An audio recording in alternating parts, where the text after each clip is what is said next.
Sarah travelled to London from her home in Northern Ireland, not for a weekend break, but to have an abortion. The baby she's carrying has serious fetal abnormalities, and she's been told it will die before, during or shortly after birth. In Northern Ireland, she's not allowed to terminate the pregnancy, but in other parts of the UK, she is. It's not something that I would have ever even dreamt of going through. She's allowed her journey to be filmed because she feels it's wrong that she's had to leave the support of her doctors and much of her family to have the abortion.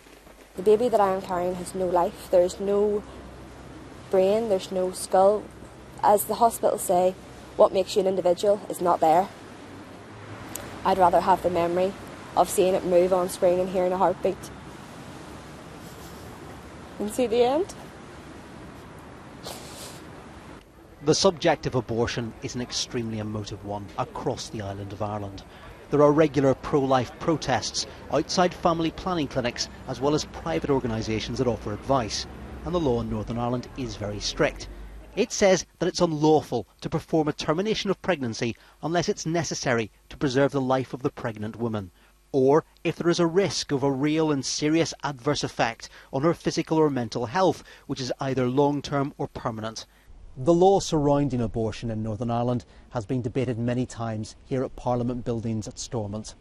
But it's the practical reality of that guidance and legislation on families that's brought this whole issue into sharp focus.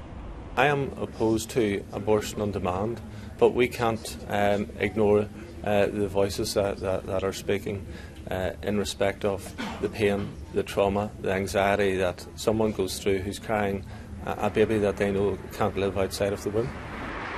But unless there is a change in the law, those women will face the same difficult journey to England. Chris Buckler, BBC News.